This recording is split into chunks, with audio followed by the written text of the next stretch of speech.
الحمد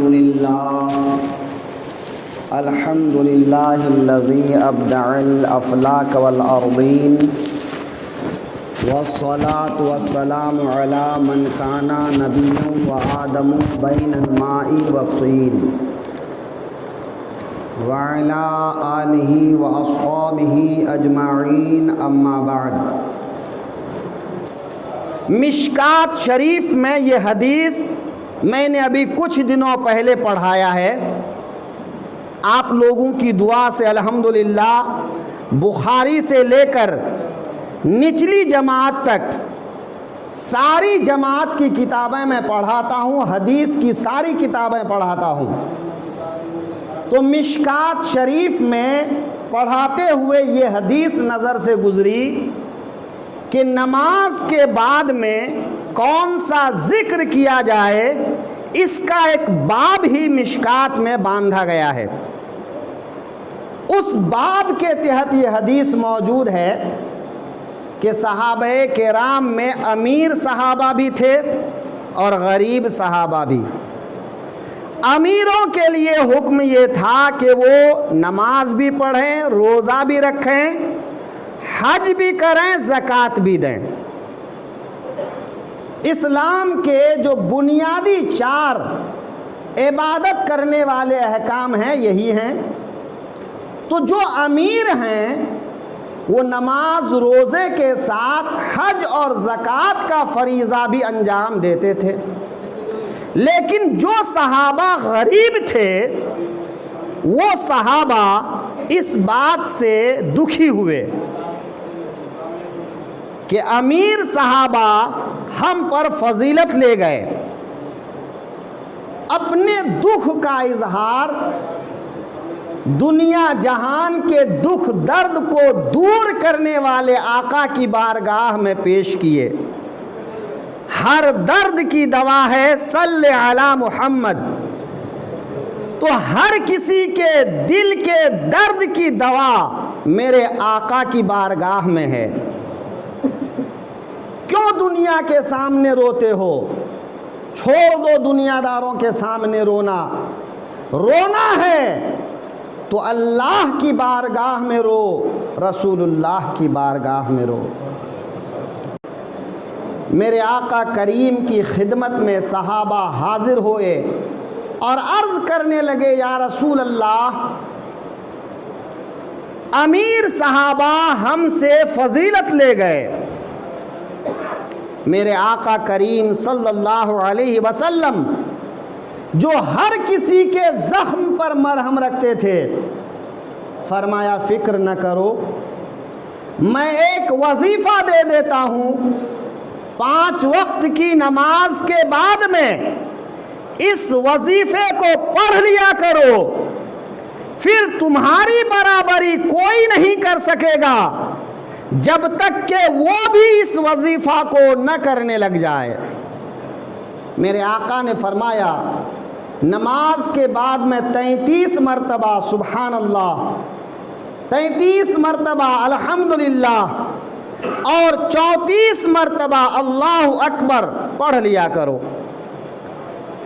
اس کی یہ فضیلت بیان فرمایا کہ اب تمہاری برابری کوئی نہیں کر سکے گا جب تک کوئی اس دعا کو، اس وظیفے کو نہ پڑھنے لگ جائے۔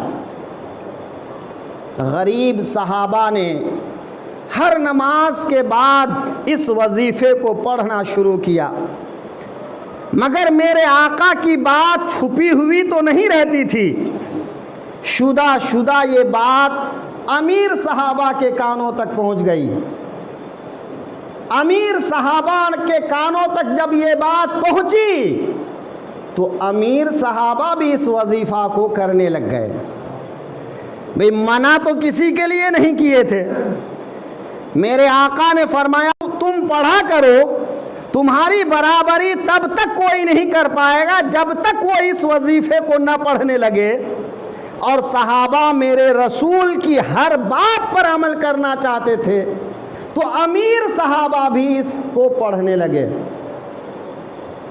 اب غریب صحابہ کو پھر شکوہ ہوا، آقا کریم کی بارگاہ میں حاضر ہوئے، عرض کرنے لگے یا رسول اللہ اب تو ہمارا دیکھا دیکھی امیر صحابہ بھی اس وظیفہ کو پڑھنے لگ گئے، یا رسول اللہ اب یہ فضیلت تو وہ بھی پا گئے، اب وہ اس فضیلت کے بھی حامل ہو گئے، وہ نمازی بھی ہیں، وہ روزے دار بھی ہیں، وہ حاجی بھی ہیں، وہ زکوٰۃ دینے والے بھی ہیں، یا رسول اللہ پھر تو وہ ہم سے آگے بڑھ گئے۔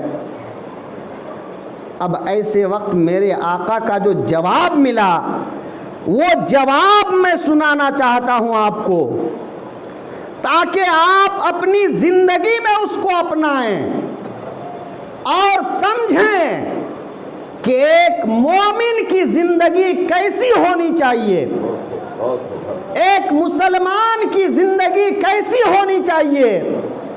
میرے آقا نے ارشاد فرمایا اے میرے صحابیوں، یہ اللہ کا فضل ہے، وہ جسے چاہتا ہے عطا کر دیتا ہے۔ یہ اللہ کا فضل ہے، وہ جسے چاہتا ہے عطا کر دیتا ہے۔ تو امیر بن جانا، غریب ہو جانا کسی کے ہاتھ میں نہیں ہے، وہ اللہ کی طرف سے ہے۔ اس لیے اگر کوئی امیر ہے تو وہ اپنے آپ کو زیادہ عقل مند نہ سمجھے کہ اس کی دولت اس نے اپنی عقل سے کمایا ہے، ورنہ کم عقل والے محتاج رہ جاتے۔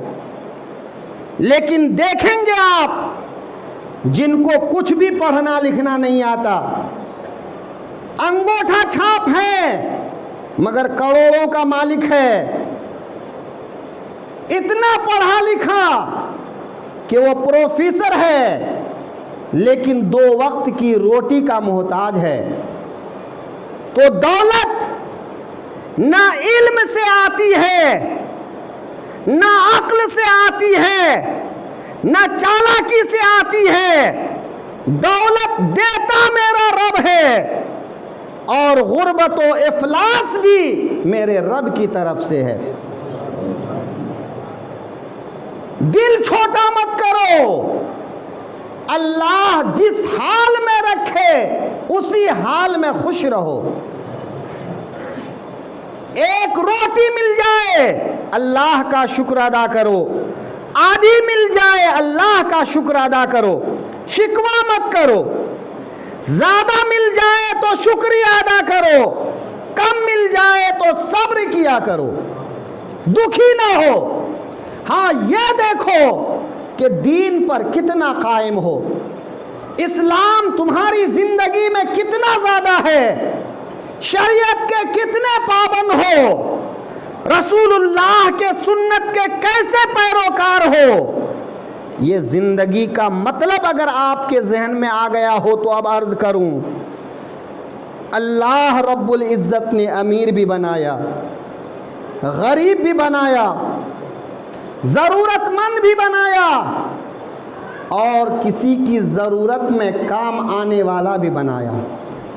بنانے والا وہی ہے، بس ضرورت اس بات کی ہے کہ اسی کے حکم پر عمل کیا جائے، اسی کے دیے گئے اصولوں پر عمل کیا جائے۔ اب حدیث پاک کو اس کے متن کے ساتھ ملاحظہ فرما لیں۔ وعن ابی ہریرہ قال ان فقراء المہاجرین اتوا رسول اللہ صلی اللہ علیہ وسلم۔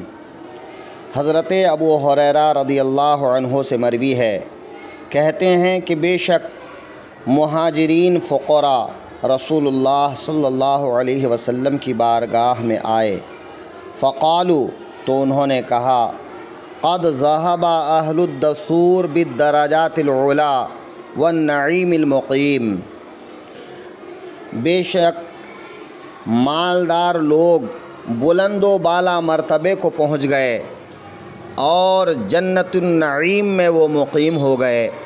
فقال وما ذاک، تو اللہ کے رسول صلی اللہ علیہ وسلم نے فرمایا ایسا کیوں، یہ کس وجہ سے ہے؟ قالوا یصلون کما نصلی، صحابہ عرض کرنے لگے، بولے وہ نماز پڑھتے ہیں جیسے ہم نماز پڑھتے ہیں، وَيَصُومُونَ كَمَا نَصُومُ، وہ روزہ رکھتے ہیں جیسے ہم روزہ رکھتے ہیں، وَيَتَصَدَّقُونَ وَلَا نَتَصَدَّقُ، اور وہ صدقہ کرتے ہیں اور ہم صدقہ نہیں کر پاتے، وَيُعْتَقُونَ وَلَا نُعْتَقُ، اور وہ غلام آزاد کرتے ہیں اور ہم غلام آزاد نہیں کر پاتے۔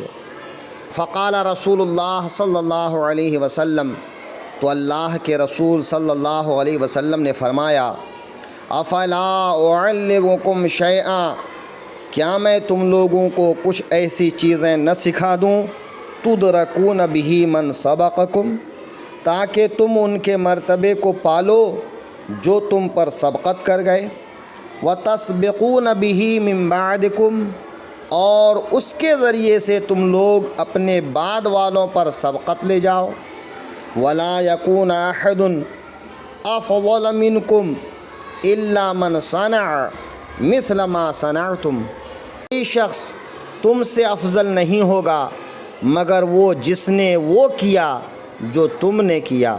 قالوا بلا یا رسول اللہ، تو صحابہ نے عرض کیا کیوں نہیں اے اللہ کے رسول صلی اللہ علیہ وسلم، ہمیں ضرور سکھائیے۔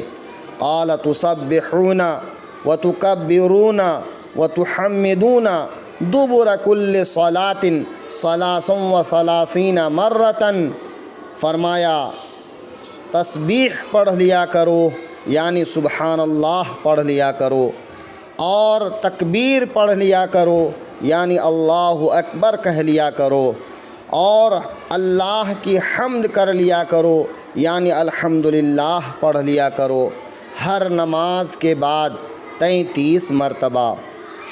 قال ابو صالح نے کہا، فرجع فقراء المہاجرین الی رسول اللہ صلی اللہ علیہ وسلم، تو پھر لوٹ کر آئے کچھ دنوں کے بعد میں مہاجرین فقراء اللہ کے رسول صلی اللہ علیہ وسلم کی بارگاہ میں، فقالوا سمع اخواننا اہل الاموال بما فعلنا ففعلوا مثلہ، ہمارے مالدار بھائیوں نے سن لیا وہ بات جو ہم نے کیا تو وہ لوگ بھی اسی کے مثل کرنے لگے۔